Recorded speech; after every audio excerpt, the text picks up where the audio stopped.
Bonjour à tous, je suis Vincent Pavanello, président de la Maison des mandataires, un écosystème qui rassemble une cinquantaine de réseaux de mandataires.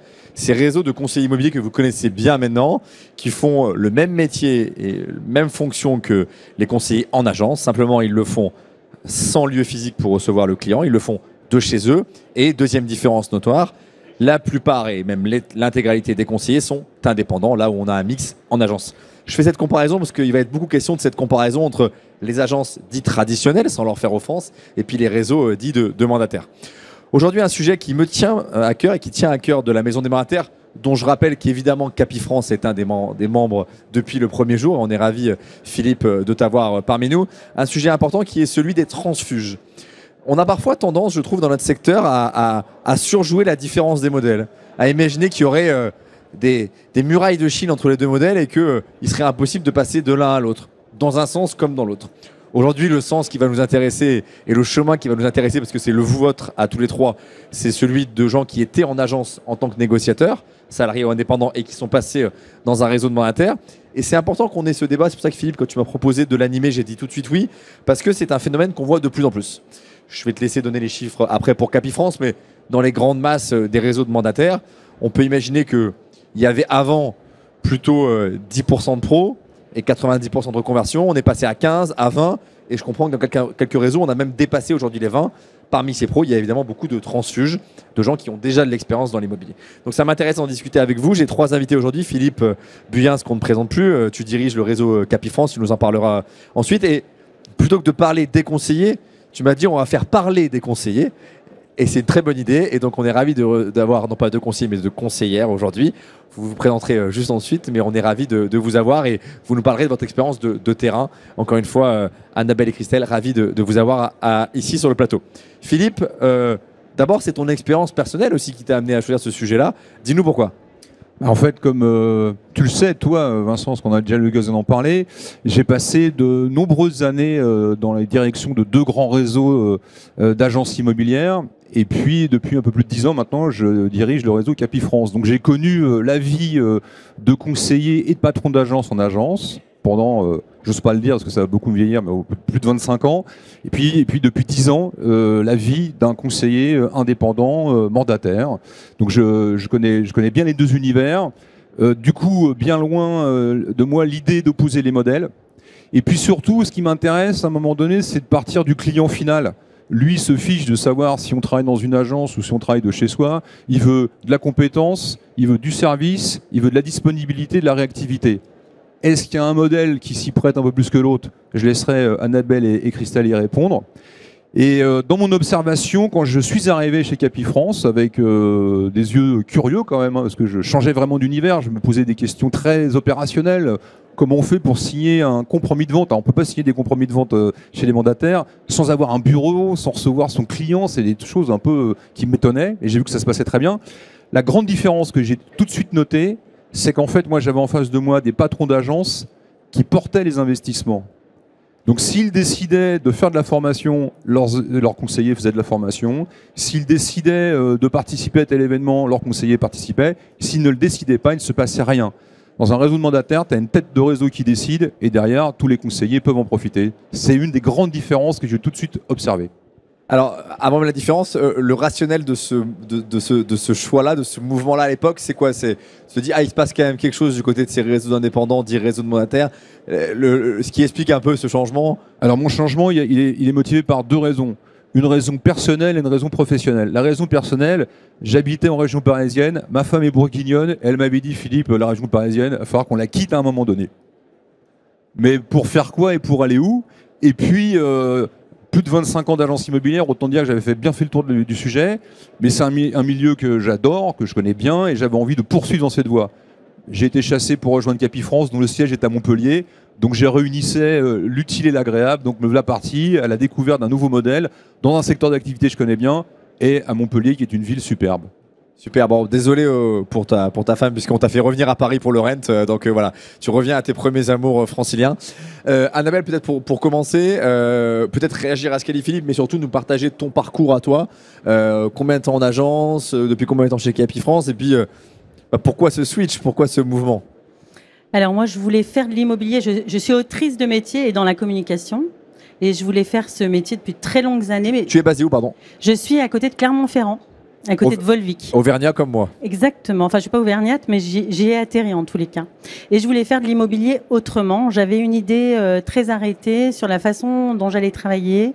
Je voulais faire du sur-mesure immobilier, vraiment, avec un vrai business model que je m'étais inventé. Et je suis rentrée par hasard dans une franchise, dans une agence franchisée, très à la mode à cette époque-là. C'était en 2017. Et je suis rentrée en tant que conseiller indépendant, avec un statut d'auto-entrepreneur. J'ai beaucoup appris parce que le franchisé aussi, d'ailleurs, puisqu'il commençait l'immobilier, il n'en avait jamais fait non plus, donc en même temps que moi, finalement. Et j'ai vite démarré, ce qui était une grande chance. J'ai appris à rédiger des compromis, parce que même si en tant que conseiller indépendant, on ne peut pas tenir de compromis, on en faisait signer, donc j'en donnais lecture. J'ai aidé aussi à les rédiger. Et puis ensuite, pour des raisons personnelles, d'ego, divers et variés, du non-investissement dont Philippe parlait tout à l'heure, j'ai souhaité partir et être vraiment indépendante et me lancer dans l'entrepreneuriat pur et dur pour mon business à moi. Au bout de combien de temps donc en agence? 2 ans. Donc 2 ans en agence où tu as beaucoup appris? 2 ans où j'ai beaucoup appris de moi-même et du terrain. Oui. Où par chance j'ai rapidement performé, et ensuite j'ai fait un store check de tous les réseaux pour savoir vers où j'allais me diriger, et en fonction de ce que je recherchais aussi, et je suis arrivée chez Capifrance. J'ai envie de te poser la question tout de suite, pourquoi Capifrance, puisque tu as fait ce benchmark de l'ensemble des réseaux, ce que d'ailleurs, je parle au nom de la maison des mandataires, on recommande plutôt de faire. Enfin, c'est plutôt une bonne idée de se renseigner, et le premier réseau que vous rencontrez, il n'y a pas tellement de raisons que ce soit le bon. Par contre, si vous en rencontrez 5, 6, c'est une bonne façon de faire ce choix-là. Donc pourquoi Capifrance plutôt qu'un autre? Alors, déjà, je dois dire que j'avais un peu peur parce que le nom de l'agence où je venais était assez porteur et connu, et j'avais peur de moins faire de business. C'est une hérésie, parce que quand on développe son métier et qu'on le fait bien, on le fait sur son nom déjà. Et pour répondre à ta question sur la deuxième partie, pourquoi Capifrance? Parce que effectivement, j'ai fait une analyse de marché. C'était le premier réseau de mandataires. Il y avait quand même un actionnariat sérieux dedans. Le back-office et tous les services qui étaient présentés me semblaient intéressants. Au regard du nombre de conseillers aussi, de réussite de chiffre d'affaires par part de conseillers, et de tous les services que Capifrance allait pouvoir mettre à mon service. On rentrera dans le détail de ces services juste après, à la fois avec toi Philippe et puis avec vous sur le terrain. Christelle, un peu les mêmes questions, ton parcours, il ressemble beaucoup à celui d'Annabelle ou pas? À quelques détails près, oui. Moi, j'ai commencé donc également dans une agence traditionnelle, mais il y a quelques années. Où ça? Où ça, en termes de secteur? Géographiquement, ouais. Géographiquement, c'était dans le Val d'Oise, 95. J'habite dans le 60, mais le sud de 60. Je suis limitrophe entre les 2 départements. Donc, Vexin français, ce que les Parisiens aiment bien. Et je suis à peu près, sur les années de carrière immobilière, à mi-parcours entre le tradi et le réseau. J'ai fait une petite quinzaine d'années en tradi. Les dernières années tradi ont été dans un gros groupe immobilier où, quand j'ai démarré dans ce groupe-là, il n'y avait pas encore d'agence physique dans mon secteur. Donc, je travaillais de chez moi, sur mon petit bureau, et j'allais faire mes compromis de vente à l'agence, qui était à 80 km à peu près. Ah oui, tu étais déjà mandataire d'une certaine manière, mais rattaché à une agence plus traditionnelle. Alors, ce qui montre aussi que les modèles sont plus proches que ce qu'on dit parfois. Complètement, complètement. Toujours en tant qu'agent commercial. Pas en tant qu'auto-entrepreneur, parce que quand j'ai démarré, ça n'existait pas. Et de toute façon, les chiffres auraient été dépassés. Mais en tant qu'agent commercial. Et dans cette agence, on a finalement ouvert une agence physique près de chez moi. Et puis, à un moment donné, l'immobilier évolue, bien sûr. Et je me suis rendu compte que mes clients qui rentraient dans l'agence, quand ils franchissaient la porte, il y avait 2 solutions. Ou ils avaient pris rendez-vous avec moi au préalable par téléphone, ou ils venaient pour une location. Et moi, je ne faisais pas de location. Je faisais essentiellement de la transaction. Un ami m'a parlé des réseaux mandataires. À l'époque, ça s'appelait même pas comme ça. Mais entre autres, il m'a parlé de Capifrance. J'ai commencé à me renseigner. Je me suis dit, mais en fait, c'est cet ami qui m'avait dit, mais tu n'as plus besoin d'agence physique. Qu'est-ce que tu t'embêtes? Et tu gagneras bien mieux ta vie en rejoignant un vrai réseau. Et pourquoi Capifrance? Simplement parce que c'était le numéro 1. Pour moi, ça l'est toujours. C'est toujours le numéro 1, que ce soit sur bien des points et en termes justement de chiffres par conseiller. C'est ce qu'on disait tout à l'heure, ce que disait Annabelle. Philippe nous donnera les chiffres après, je pense. Et c'est également le numéro 1, c'est le créateur. C'est celui qui a inventé le modèle, c'est quand même Capifrance. Donc là, il n'y avait pas de sujet. C'était ça il y a à peu près, il y a bientôt 13 ans. À peu près 15 ans, Tradi, et bientôt 13 ans chez Capifrance. Merci pour ce témoignage. On reviendra après plus en détail. Je connais bien le fondateur historique de Capifrance. Je peux témoigner effectivement du côté précurseur qui était le sien. Je ne sais pas s'il est parmi les dans le Rennes. Je ne crois pas qu'il vienne à ce type de salon. Il vit maintenant un peu loin. Il est aux Philippines là. Il est aux Philippines et on le salue et on pense à lui dans ce moment où les réseaux ont atteint une forme de maturité. Philippe, peut-être si tu veux réagir à ce que tes conseillers ont dit. Et puis, c'est ce que je voulais faire avec toi. Capifrance attire les pros. La preuve par l'exemple, la preuve dans les chiffres. Et en même temps, c'est quoi les arguments que tu mets en avant? C'est quoi les outils que tu mets en avant? C'est quoi les solutions que tu mets en avant? Imaginons en faisant un jeu de rôle. Moi, je suis un conseiller, un peu comme Christelle ou Annabelle il y a quelques années. J'hésite à rester en agence ou à venir dans un réseau comme Capifrance. C'est quoi les arguments? Et allez, la question qui fâche un peu peut-être. Dans l'ordre des arguments, l'argument financier vient tout de suite ou il vient plus tard? À mon avis, il vient plus tard parce que l'élément financier, c'est la conséquence des moyens que je vais te donner pour réussir. On sait que il y a une concurrence très agressive au sein même des réseaux de mandataires. Et si on fait la course à la rémunération, aller vite gagner, suivi du 100%, tu as l'impression que tu as tout gagné. La question, c'est quels sont les moyens dont tu vas disposer pour réussir dans ton métier? A fortiori dans le marché actuel qui est plus compliqué, de quoi tu as besoin? Si tu es un vrai pro, tu n'as pas forcément besoin de formation. On va dire que tu connais ton métier, encore que le métier évolue, la législation évolue. Et chez Capifrance, tu as la possibilité d'ouvrir à tous les métiers de l'immobilier, anciens, neufs, commerce, viager. Ce n'est pas toujours le cas dans une agence immobilière. Petit 1. Petit 2, la puissance de la diffusion. Aujourd'hui, on a besoin d'avoir des contacts acquéreurs, on en manque, donc on ne peut pas faire de l'économie sur la diffusion. Et je pense que dans les agences immobilières aujourd'hui, et je suis embêté de dire ça avec à côté de Se Loger, Le Bon Coin et bien ici, la facture est quand même très très salée. Et aujourd'hui, augmenter la diffusion avec les tarifs proposés, c'est complètement impossible. Donc on va plutôt baisser, on a tendance, les agences ont plutôt à baisser la voilure en termes de diffusion, là où nous, on baisse rien du tout. Au contraire, tu as un effet de taille, tu as une économie très importante. Ensuite, tu vas bénéficier du maillage aussi, parce que tes clients, ils n'habitent pas forcément là où tu habites. Ils bougent, la mutation géographique fait partie, la mobilité fait partie des transactions, des motivations de transactions. Donc tu vas avoir un réseau, tu vas pouvoir envoyer tes clients et faire du business additionnel. Et puis, évidemment, in fine, tu auras une rémunération sans doute très supérieure à celle que tu as dans ton agence. C'est dans cet ordre-là. Ouais. Ok. Et alors sur les chiffres, à la fois sur les chiffres, il y a deux chiffres que j'ai envie de te demander. Le fait que Capifrance soit le réseau dans lequel le chiffre d'affaires par conseiller est un des plus élevés, le plus élevé, c'est intéressant peut-être que tu rendes ça très concret, voilà, tu l'explicites. Et puis deuxièmement, la part des professionnels qui vous rejoignent, donc assez convaincus par les arguments que tu viens d'énumérer. Donc en 2023, c'est 30% de nos recrutements qui proviennent de pros. Combien c'était avant? On était à 10, et c'est exactement ce que je disais tout à l'heure. 10, 15, 20, là on est à 30, mix agence immobilière ou autre réseau. Pour être très clair là-dessus, parce qu'il y a des gens qui nous écoutent qui ne sont pas forcément hyper familiers de l'écosystème, ce qu'on est en train de dire, c'est que quand il y a 10 nouveaux conseillers chez Capifrance, il y en a 3 qui ont déjà fait de l'immobilier en agence dans un réseau et 7 qui sont en reconversion. Absolument. En ce qui concerne la performance moyenne, si je fais un calcul très simple, je prends le chiffre d'affaires de Capifrance, je le divise par le nombre de conseillers, donc je prends Christelle qui est chez nous depuis 13 ans, et puis je prends Jean-Claude qui est arrivé la semaine dernière, donc lui qui a fait 0. Hein. Quand je divise, on est à pratiquement 50 000 € de chiffre d'affaires moyen par an. Mais là, je prends toute la population. Bien sûr. Si je prends la population à partir de 3 ans, où là on se dit ça y est, je commence à connaître un peu mon métier, on est à 120 000 €. Voilà, donc si je prends le premier chiffre, on est très en avant par rapport à notre premier poursuivant.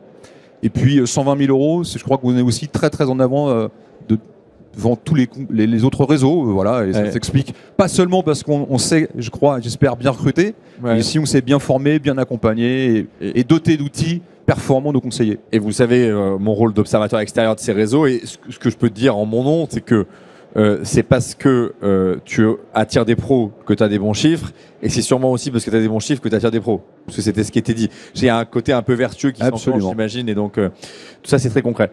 Annabelle, peut-être une question entre ta vie d'avant en agence et ta vie en réseau, qu'est-ce qui est mieux?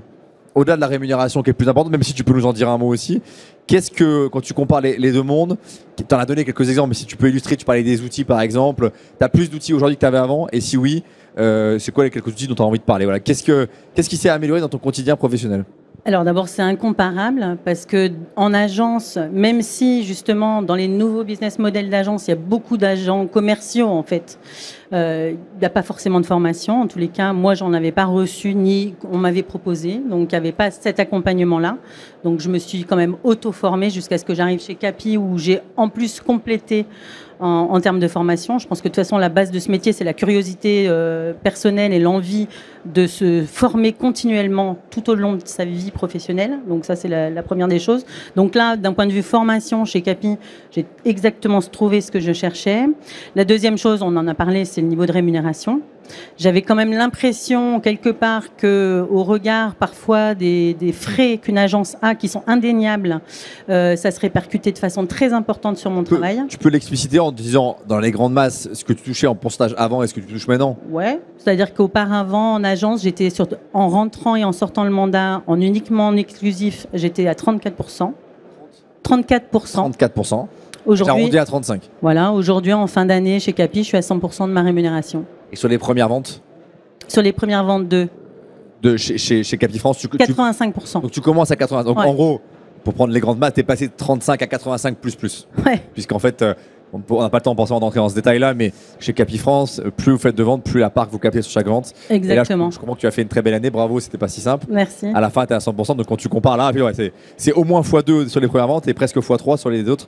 Ça change la donne, ça change sa façon de travailler, ça change aussi qu'aujourd'hui je suis chef d'entreprise, Capi est un soutien. D'abord j'adhère vraiment au groupe, à l'image et j'aime aussi, ça va faire 5 ans que je suis chez Capi et je me suis créé vraiment un groupe d'amis chez Capi que j'aime retrouver souvent parce que met en place le réseau, des journées Excellence Plus, des voyages et des challenges que j'apprécie, qui sont très motivants. On a les moyens de se payer des voyages, mais on est quand même dans le challenge parce qu'on a envie de retrouver ses petits copains au voyage, donc c'est important. Et ça, c'est pas tous les réseaux qui le mettent en place. Dans le réseau de l'agence où j'étais, la convention était payante, elle ne l'est pas chez Capi, par exemple. Donc cet effort-là est fait. Et en fait, évidemment, tout le back-office, tout ce qui est juridique, publicité et force de diffusion, parce que effectivement, je me suis rendue aussi chez Le Bon Coin, chez Bien Ici, etc., parce qu'on est quand même les clients. Aussi, utilisateurs au final, même s'il y a un groupe en interface. Et je pense que la force de diffusion est essentielle. Quand je vais chez un client aujourd'hui, je lui dis en agence, la différence, c'est que de toute façon, plus aucun client ne choisit sa maison en poussant la porte d'une agence, ou il y en a encore, mais en tous les cas, même s'ils vont en agence, dans un premier temps, ils choisiront a priori leur maison, de leur canapé, sur une tablette ou sur un téléphone. Très juste, très bon exemple. Je vois que le temps passe et on me fait savoir qu'il va falloir conclure. Donc, 2 dernières questions, une pour toi Christelle, une pour toi Philippe, qui appellent des réponses courtes et après je conclurai. Christelle, c'est un peu la même question mais tournée différemment.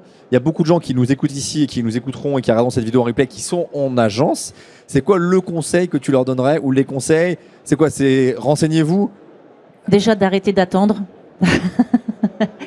Parce que l'agence Tradis, c'était très bien.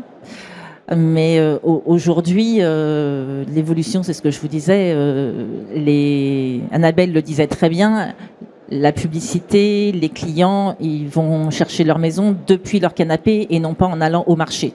D'ailleurs, ils vont plus au marché, souvent ils feront des drives, donc les vitrines, c'est Internet.